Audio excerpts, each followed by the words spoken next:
My ex-wife's new husband shot my son 9 times in the chest. He didn't expect a Navy SEAL father's wrath. The phone rang. I answered without looking. The voice on the other end was shaky, frantic, a trembling whisper that made my chest tighten. It's your son," the nurse said. He's been shot." The world narrowed to a single sharp point. My son. 9 bullets. Chest. Lifeless on the floor, they said. My son. I froze. Not because I didn't feel, I felt everything, but because I had trained my body to compartmentalize, to wait, to strike with precision. Panic wasn't an option. It never was. I hung up. The cold night air hit me as I stepped outside. The city lights blurred into streaks. My mind ran the scenario in loops. Who? Why? My ex-wife's voice, sweet and deceptive, floated from memory. And then, I knew. It had to be him, her new husband, the one who smiled, who played the perfect stepfather in public. But tonight, that mask had fallen. I walked to the truck, hands steady, breath measured. Every instinct from years of Navy SEAL operations whispered in my ears. Assess, plan, execute. There was no time for grief. My son was alive, barely. But that wasn't enough, not for what he had done. I drove fast, not recklessly, calculated. Every turn, every red light, a puzzle piece. My ex-wife had moved on, convinced herself she'd replaced me. She had a new life, a new man, and apparently a disregard for my family. I remembered the messages I'd seen months ago. Threats hidden behind polite text chains, odd calls she'd brushed off as work emergencies. I had noticed him lingering in ways no good man should, his charm carefully curated to hide his envy, his arrogance. I arrived at the hospital. The emergency room smelled like antiseptic and fear. My son was there, tubes and monitors attached, his small chest rising and falling with the help of machines. I knelt beside him, hands hovering, heart hammering, not from fear, but anticipation. The truth had to surface. I turned to my ex-wife. Her eyes widened. Her lips parted in the practiced "I'm innocent" look, but I saw through it. She had chosen him over me, and now the consequences had spilled over into blood. "You need to tell me everything," I said, quietly, each word deliberate. She faltered, hesitated. Her secret, her betrayal was layered. Not just the new man, not just jealousy. She had trusted him, and he had trusted himself to destroy what I loved. I clenched my fists. My body remained calm, but inside fury roared, a controlled, lethal kind of rage. The hours that followed were a dance of strategy. I spoke to doctors, pieced together timelines, traced every call, every location, every action that had led to this moment. I observed my ex-wife's body language, her hesitation when she mentioned his name, the quick glances that sought approval from no one but herself. I went through records, old receipts, even traffic cameras. Each detail confirmed what my gut had screamed since that phone call.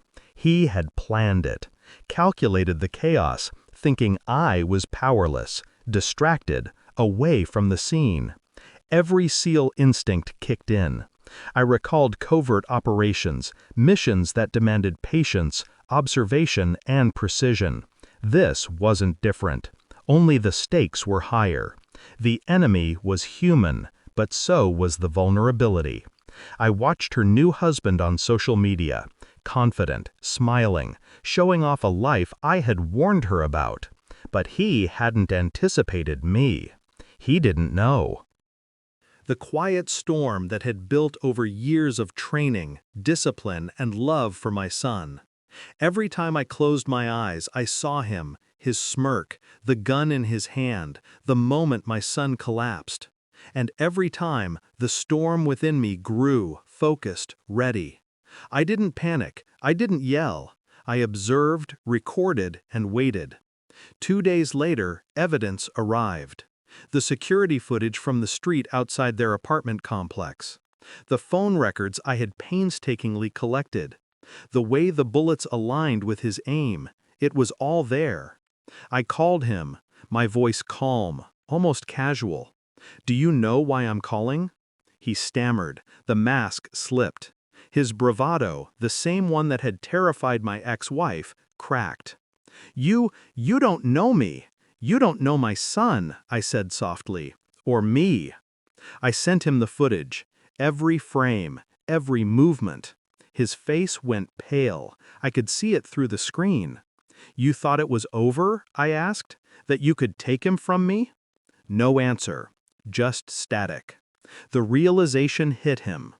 Every calculated move he had made was now exposed. He wasn't dealing with a man who reacted with fear. He was facing a predator he had never understood. I hung up and waited.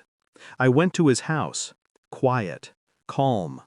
My presence alone unsettled him. The door opened and he froze. I didn't rush. I didn't yell.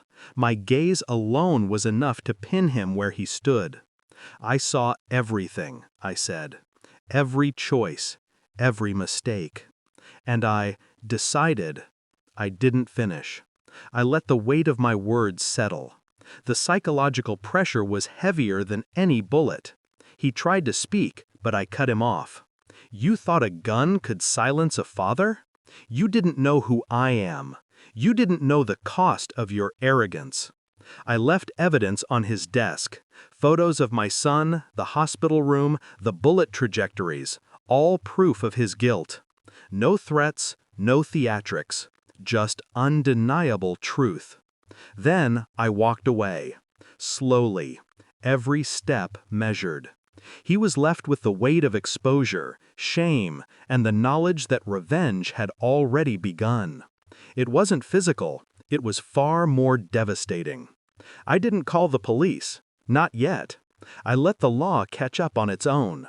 The terror, the realization of his failure was punishment enough. Back at the hospital, I held my son. His small fingers clutched mine. Machines beeped, monitors hummed, but in that moment, nothing else existed. My fury had subsided into clarity. I looked at my ex-wife. No tears, no pleading, just recognition of what had been lost. The man she had trusted was exposed, and she couldn't hide behind her lies anymore. I realized, finally, that power didn't need to be loud. It didn't need explosions or threats. It existed in control, in knowledge, in timing. My son would live. The predator had been revealed. I had won, not with fire, but with patience, with calculation, with the cold precision that came from years of training and years of love. I left the hospital, quietly, calmly. The world outside moved, oblivious to the storm I had carried and tamed. I would never forgive, I would never forget, but I had regained control, and that was enough. I walked into the night, a father intact, a storm controlled, and he would never know the wrath he had awakened. How could you do this?